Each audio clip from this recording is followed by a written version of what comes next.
360 ప్రేక్షకులకు నమస్కారం. నేటి వార్తలకు స్వాగతం.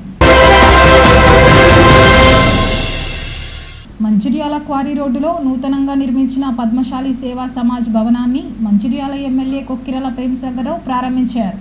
శుక్రవారం వసంత పంచమి పర్వదినం పురస్కరించుకుని నూతన భవనం ప్రారంభోత్సవం సందర్భంగా గణపతి పూజ, శివ కళ్యాణం జరిపారు. అనంతరం ఎమ్మెల్యే భవనాన్ని ప్రారంభించారు. ఈ సందర్భంగా ఏర్పాటు చేసిన కార్యక్రమంలో ఎమ్మెల్యే మాట్లాడుతూ పద్మశాలి కులస్తుల అభ్యున్నతికి కృషి చేస్తానన్నారు. నూతన భవనం అభివృద్ధికి తన వంతు సాయం అందిస్తానని భరోసా ఇచ్చారు. అనంతరం అఖిల భారత పద్మశాలి సంఘం అధ్యక్షుడు కందగట్ల స్వామి, తెలంగాణ ప్రాంత అధ్యక్షుడు కస్తూరి మురళి మాట్లాడుతూ పద్మశాలిలు ఆర్థికంగా ఎదగాలని కోరారు. ఐక్యంగా ఉంటేనే సంఘానికి గుర్తింపు ఉంటుందని చెప్పారు. అనంతరం ఎమ్మెల్యేతో పాటు ముఖ్య అతిథులను జిల్లా, పట్టణ నాయకులు సన్మానం చేశారు. ఈ కార్యక్రమంలో జిల్లా నాయకులు గడ్డం సుధాకర్, గాదాసు బాపు, పట్టణ అధ్యక్షుడు రామ్ సత్తయ్య, రాష్ట్ర, జిల్లా, పట్టణ నాయకులు, పద్మశాలి కులస్తులు తదితరులు పాల్గొన్నారు.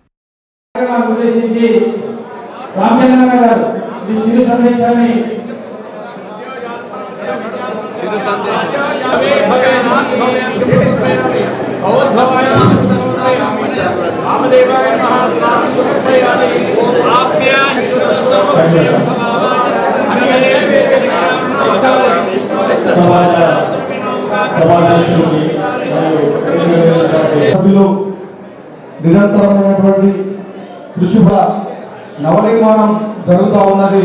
ఈ కార్యక్రమానికి ఇచ్చినందుకు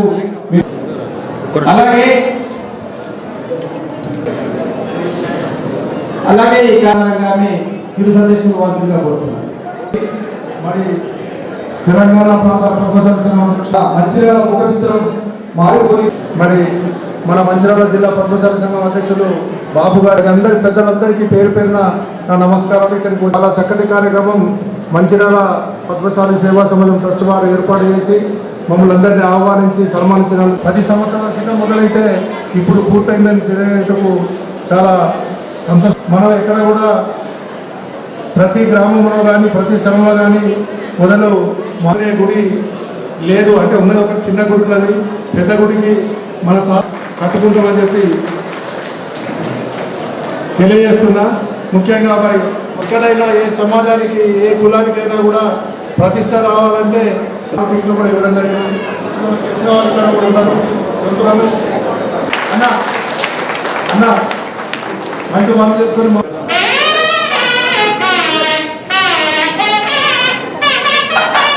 సగభాగంగా ఉండాలి. ఓన్లీ సంఘాలల్లో ఏముంటుందో జెంట్సే చేసుకుంటారని అనుకోవద్దు. ఎక్కువ లేడీస్ కనబడాలి. నెక్స్ట్ టైం మీటింగ్ లో సగభాగంగా లేడీస్ కనబడాలి అని చెప్పి ఫోన్ నెంబర్స్ తీసుకుంటుంది. ఒక వాట్సాప్ గ్రూప్ ఏర్పాటు చేసుకోండి. అధ్యక్షులు, తెలంగాణ రాష్ట్ర అధ్యక్షులు, జిల్లా అధ్యక్షులు, మంచిర్యాల సేవా సమితి అధ్యక్షులు, ఇంత పెద్ద కార్యక్రమం, ఇంత పెద్ద ఫంక్షన్ ఆఫీసు అంతా ఏర్పాటు చేసుకోవడం చాలా గొప్ప విషయం. ఇంతవరకు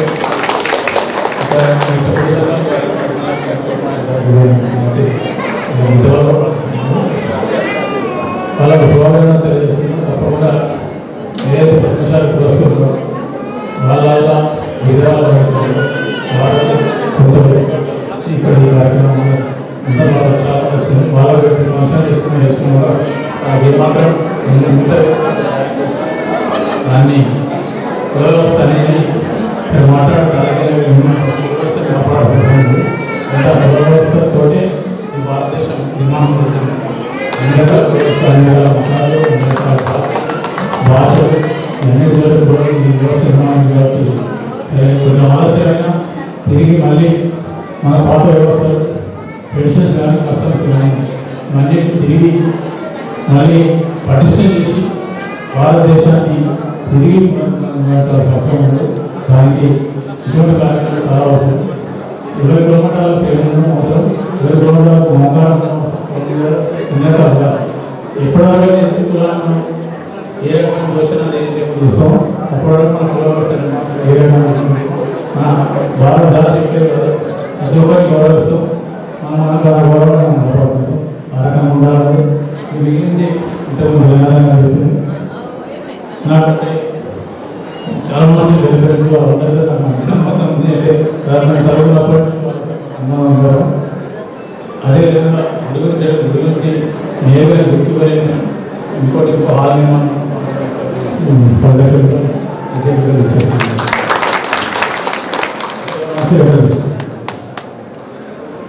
జిల్లా పద్మశాలి సంఘం యొక్క కళ్యాణ మండపం ప్రారంభోత్సవానికి అధ్యక్షత వహిస్తున్నటువంటి శ్రీనివాస్ గారు, అలాగే ఇక్కడి పెద్దలు, ఈ యొక్క ట్రస్ట్ పెద్దలు 40లో 41లో 9 మంది ట్రస్టీలు, అందులో ఇంకా సీనియర్ సిటిజన్స్, ఇంకా ముఖ్య కార్యకర్తలు, మరి అందరికీ నమస్కారం.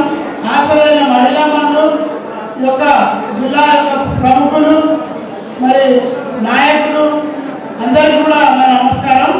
మిత్రులారా, ఐక్యతతోనే పని అవుతుంది.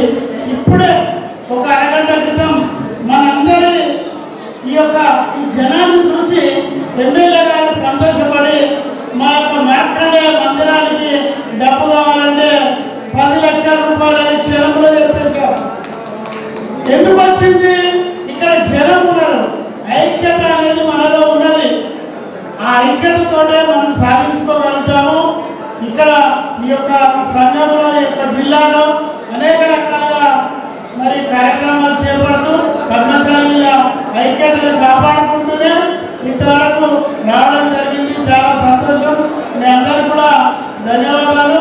అయితే రాబోయే రోజులలో కూడా మనం ఏ పరిస్థితిలో కూడా పద్మశాలీల గీత దాటకుండా మేమందరము ఒకే తాటిపైన ఉన్నాము అనేది ఒక నాయకుల దృష్టికి వస్తే మనం ఇంకా అనేక రకాలుగా సాధించుకోవచ్చును, అనేక రకాలుగా కాలేజీలు సాధించుకోవచ్చు. ఇంకా గవర్నమెంట్ నుంచి రావాల్సిన రాయితీలు అనేకం ఇక్కడ చేనేత సహకార సంఘాలు లేవు కాబట్టి చేనేతల వ్యధలు, బాధలు మీకు తెలియవు. ఎందుకంటే ఇక్కడ మగ్గాలే లేవు కాబట్టి బాధలు ఎక్కడ తెలుస్తాయి. మరి నల్గొండ, అటు యాదాద్రి, అటువైపు చాలా మగ్గాలు ఉన్నాయి. అనేక మంది చేనేత కార్మికులు ఇబ్బందులలో ఉన్నారు. పొద్దున్న చేసిన వాళ్ళు వాళ్ళు ఫోన్ చేసి ఇబ్బంది పెడుతున్నారు. ఇప్పటివరకు మురళి గారు చెప్పారు, మన మినిస్టర్ గారితో పోరాడి మనం 49 కోట్ల రూపాయలు రిలీజ్ చేయించినామని. అలాంటి రోజుకి ఎన్నో కార్యక్రమాలు మరి మాకు ఎదురవుతున్నాయి. అదే ఇవన్నీ కూడా సహనంతో కార్యక్రమాలు నిర్వహిస్తూ ముందుకెళ్తున్నాము. ఇంకొకటి ఫంక్షనాలు నిర్మించిన ఆ 40 కుటుంబాల సభ్యులందరూ, కుటుంబ సభ్యులందరూ కూడా తెలంగాణ పద్మశాలి సంఘం తరఫున శుభాకాంక్షలు, ధన్యవాదాలు. ముఖ్యంగా ఎందుకు చెప్పుకున్నా ఒకటే, ఈరోజు భారతదేశంలో 1921లో ఏర్పడ్డది పద్మశాలి కులం. అంటే 105 సంవత్సరాల చరిత్ర ఉన్నది తెలంగాణ పద్మశాలి సంఘానికి కానీ అఖిల భారత పద్మశాలి సంఘానికి కానీ. ఈ రోజు అఖిల భారత పద్మశాలి సంఘం కింద 19 రాష్ట్రాల్లో పద్మశాలి సంఘాలు ఉన్నాయి. అదేవిధంగా మనకు తెలంగాణలో కూడా ఒక సంఘం ఉంది. ఈ రోజు మరి కొండా లక్ష్మణ బాపూజీ గారు నిర్మించిన భవనం నారాయణగూడలో మన భవనం కేంద్రంగా పనిచేస్తుంది తెలంగాణ పద్మశాలి సంఘం. ఈ పద్మశాలి సంఘం ఆధ్వర్యంలో ఎన్నో కార్యక్రమాలు చేశాం. ఒకటి, ఈ రోజు మన పద్మశాలి అందరూ కూడా తెలంగాణలో మన దాదాపుగా 15 లక్షల మంది జనాభా ఉన్నారు. ముఖ్యంగా తెలంగాణలో ఉన్న బీసీ కులాలలో ముదిరాజు, యాదవ, మున్నూరు కాపు, గౌడ, పద్మశాలి 5 కులాలే మంచి పొజిషన్ ఉన్నారు. కానీ ఒకటే, రాజకీయంగా కూడా మనం వెనబడి ఉన్నాం. ఇప్పుడే ప్రేమ్ సాగర్ గారు చెప్పారు 5 మరి కార్పొరేట్ గా అవకాశం ఇస్తామని చెప్పి. ఇవాళ మనమేంటో మనకంతా అనే నినాదంతో పోకపోతే రేపు రాబోయే రోజుల్లో అంటే ఇవాళ తెలంగాణలో ఒక పిరికడున్న కులాలు వాళ్ళందరూ కూడా ఇలా ఎమ్మెల్యేలు, మంత్రులు ఉన్నారు. కానీ ఇవాళ జనాభా పరంగా మనం 5 నుంచి 8% ఉన్నాం, రాజకీయంగా 0. మరి 2004లో 4 ఎమ్మెల్యేలు, 1 ఎంపీ, 1 మంత్రి ఉన్న స్థాయి నుంచి ఈ రోజు 1 ఎమ్మెల్సీ, 1 ఎమ్మెల్యే స్థాయికి పడిపోయినాం. మరి ఈ రోజు ఇవాళ పద్మశాలి అందరూ కూడా విద్యాపరంగా బ్రహ్మాండంగా ఉన్నాం, ఆర్థికంగా బ్రహ్మాండంగా ఉన్నాం.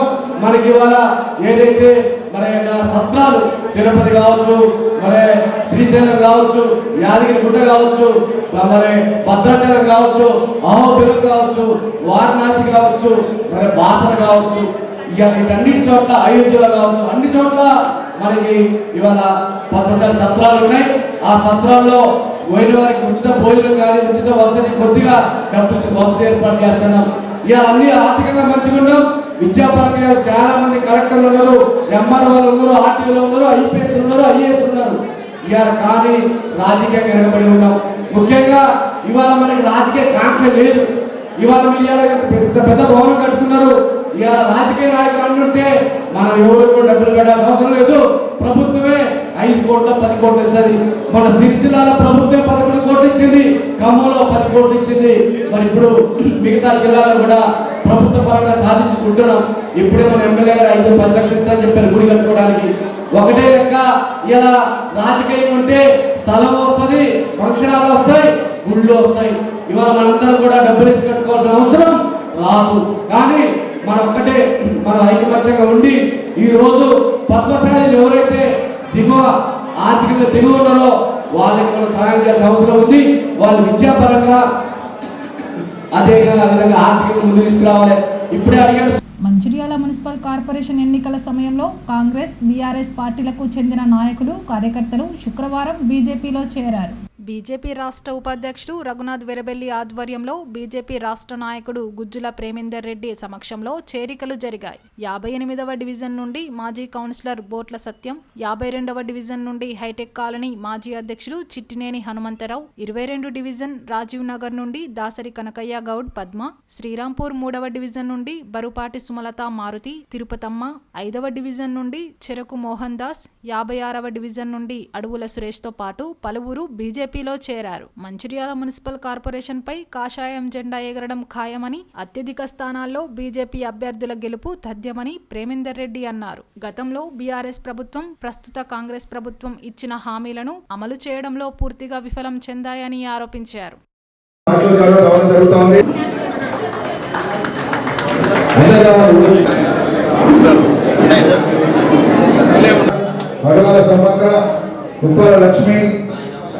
గత తెలంగాణ వచ్చినప్పటి నుంచి ఒకవైపు బీఆర్ఎస్, ఈ మధ్యన అధికారంలో వచ్చిన కాంగ్రెస్ మాయ మాటలు చెప్పి రాష్ట్రంలో ప్రజలను మోసం చేయడం తప్పితే వాళ్ళు సాధించింది ఏమీ లేదు. 10 ఏళ్ళు బీఆర్ఎస్ ప్రభుత్వం, 2 ఏళ్ళ నుంచి కాంగ్రెస్ ప్రభుత్వం. 10 ఏళ్ళ నుంచి వాళ్ళు ప్రజలను దోసుకొని అనేక అవినీతి కార్యక్రమాలకు పాల్పడితే మేము వచ్చిన తర్వాత విచారణ జరిపిస్తాం, వాళ్ళని జైల్లో పెడతామని చెప్పి కాంగ్రెస్ వాళ్ళు వచ్చారు. కానీ వాళ్ళ 2 ఏళ్ళనే ఆ 10 ఏళ్ళ కంటే ఎక్కువ అవినీతికి పాల్పడుతున్నది వాళ్ళ కాంగ్రెస్ వాళ్ళు. కాంగ్రెస్ గతంలో కేవలం ఒక కుటుంబం దోసుకున్నది. కానీ ఇవాళ రాష్ట్రంలోనే యొక్క మంత్రులందరూ కూడా కమిషన్లకు తెరలేపింది. 10%, 12%, 12% ప్రభుత్వం. ఈ ప్రభుత్వం ఏంటంటే 12% ప్రభుత్వం అంటారు అందరూ. తర్వాత ఇవాళ ఏ రంగంలో చూసినా చెప్పిన మాట ఒక్కటి నెరవేర్చలే. మహిళలకు 2500 ఇస్తామన్నారు, ఇంతవరకు దిక్కు లేదు. వృద్ధులకు 4000 ఇస్తామన్నారు, ఇంతవరకు ముచ్చటే లేదు. రైతులకు రుణమాఫీ అది ఫెయిల్ అయిపోయింది. రైతు భరోసా అప్పుడప్పుడు వేసే ప్రయత్నం చేస్తున్నారు. ఇప్పుడు ఎన్నికలు వస్తున్నాయి కాబట్టి ఏం చెప్తారు. నిరుద్యోగులకు సంవత్సరానికి 2 లక్షల ఉద్యోగాలు అన్నారు, అది అతిగతి లేదు. మళ్ళా మున్సిపల్ ఎన్నికలు వస్తున్నాయి కాబట్టి మళ్ళీ ప్రజలను మాయ చేసే ప్రయత్నం కాంగ్రెస్ వాళ్ళు చేస్తున్నారు. బీఆర్ఎస్ వాళ్ళు మళ్ళీ మేము ఉన్నాం, మేమే అని చెప్పి ముందుకు వస్తున్నారు. కానీ ఇవాళ ఈ 2 పార్టీల యొక్క ప్రభుత్వాలు చేయబట్టి సింగరేణిని అప్పుల పాలు చేసిండ్రు. ఈ 2 బీఆర్ఎస్ వాళ్ళు 27,000 కోట్ల అప్పులు చేస్తే దాని తర్వాత వచ్చిన వాళ్ళు వీళ్ళు 20,000 కోట్లు చేసిండ్రు. దాదాపు 47,000 కోట్ల నుంచి 50,000 కోట్లు ఇవాళ అప్పుల పాలైపోయింది సింగరేణి. లాభాల్లో నడవలసిన యొక్క సింగరేణి అప్పుల పాలు ఎందుకైందంటే ఈ 2 పార్టీల యొక్క ప్రభుత్వాలు చేయబట్టి అందులో ఉన్న పెద్దలు దోచుకోవడమే. ఆ కుటుంబం అంతా దోచుకున్నది. ఇప్పుడు వీళ్ళు మంత్రులు దోచుకుంటున్నారు, మంత్రుల అనుచరులు దోచుకుంటున్నారు, అడిగిన వాళ్ళ మీద దాడులు చేసుడు, గుండాయుధానికి పాల్పడు. ఇవాళ ఈ 2 పార్టీల పైన, 2 ప్రభుత్వాల పైన ఏదైతే ప్రజలకు వ్యతిరేకత వచ్చిందో ఈరోజు ప్రజలందరూ కూడా ఒకటే ఆలోచన చేస్తున్నారు, భారతీయ జనతా పార్టీకి అవకాశం ఇస్తామని. మొట్టమొదటిగా కార్పొరేషన్గా ఏర్పడ్డ ఈ మంచిర్యాలలో భారతీయ జనతా పార్టీ ఇవాళ మేయర్ సీటు కైవసం చేసుకోవడం ఖాయమని సందర్భంగా నేను తెలియజేస్తున్నాను.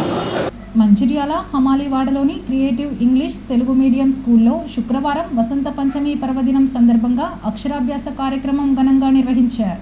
వసంత పంచమి పురస్కరించుకొని పాఠశాల ప్రాంగణంలో సరస్వతీదేవికి పండితులు తొలుత పూజలు జరిపారు. అనంతరం సుమారు 50 మంది చిన్నారులతో తల్లిదండ్రులు అక్షరాభ్యాసం చేయించారు. ఈ సందర్భంగా పాఠశాలలో విద్యార్థులకు సంస్కృతి కార్యక్రమాలు, క్రీడలు నిర్వహించారు. ఈ కార్యక్రమంలో పాఠశాల యజమానులు కూరెళ్ల రమేష్, స్వప్న, రాజ్ కుమార్, ఉపాధ్యాయులు తదితరులు పాల్గొన్నారు.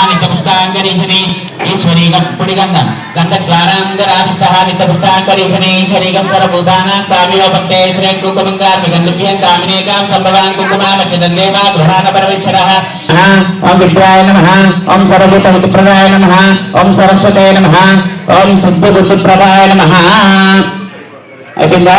ఆ గౌరమ్మ దగ్గర కూడా చక్కెర పెట్టండి, లేదంటే పండుంటే పండు పెట్టండి. నైవేద్యం గౌరీ దేవతాభ్యో నమః ఫల నైవేద్యం నివేదయామి.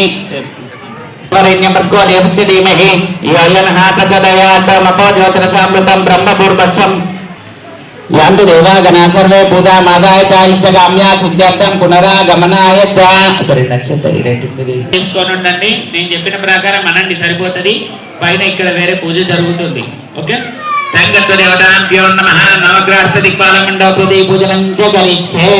శ్రీరాంపూర్ విశ్వశాంతి హై స్కూల్లో శుక్రవారం వసంత పంచమి వేడుకలు ఘనంగా జరిగాయి. కరెస్పాండెంట్ జక్కన రమేష్, ప్రిన్సిపల్ జావిదా బేగం ఆధ్వర్యంలో హైస్కూల్లో వేద పండితులు కొమ్మర విజయ్ శర్మ సరస్వతి పూజలు చేసి వసంత పంచమి వేడుకలు నిర్వహించారు. పూజల్లో విద్యార్థుల తల్లిదండ్రులు పాల్గొని పూజలు చేశారు. అనంతరం చిన్నారులకు అక్షరాభ్యాసం నిర్వహించారు. అనంతరం అన్నదాన కార్యక్రమం ఏర్పాటు చేశారు. ఈ కార్యక్రమంలో ఉపాధ్యాయులు రవి, రాకేష్, రమేష్, మానస, మమత, లుక్సానా, అపర్ణ తదితరులు పాల్గొన్నారు. మనం నోటి నుండి తప్పుగా పలికినాం అనుకోండి, గోడకు దాకి రిటర్న్ మనం తప్పు పలికినామంటే మన చెవులకు వినబడుతుంది.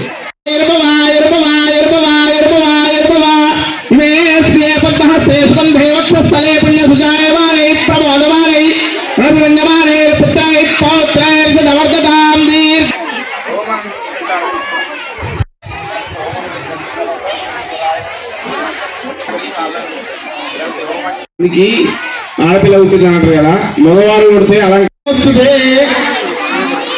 అమ్మవారు నేర్చుకున్న వాళ్ళు ఎవరైనా లోని విశ్వశాంతి ఇంగ్లీష్ మీడియం హై స్కూల్లో ప్రతి సంవత్సరం మాదిరిగానే ఈ సంవత్సరం కూడా వసంత పంచమి వేడుకలు జరుపుకోవడం జరిగింది. ప్రతి విద్యార్థులు, అంతేకాకుండా వారి తల్లిదండ్రులు, అంతేకాకుండా మా ప్రధానోపాధ్యాయులు, అంతేకాకుండా మా స్టాఫ్ ప్రతి ఒక్కరు దీంట్లో అటెండ్ కావడం జరిగింది. అంతేకాకుండా ప్రతి సంవత్సరం మాదిరిగానే ఈ సంవత్సరం కూడా చాలా మంది 3 నుండి 6 సంవత్సరాల పిల్లలు దగ్గర 56 నుండి 80 మంది లోపు అక్షరాభ్యాస కార్యక్రమంలో వాళ్ళకి అక్షరాభ్యాసం చేయించడం జరిగింది. దీనికి సంబంధించి పేరెంట్స్ మరియు పేరెంట్స్ కమిటీ వారందరికీ సహకరించినందుకు ధన్యవాదములు. నేటి SMDC న్యూస్ ఇంతటితో సమాప్తం. తిరిగి ప్రసారం అయ్యే SMDC న్యూస్లో మళ్ళీ కలుద్దాం. అంతవరకు సెలవు. నమస్కారం.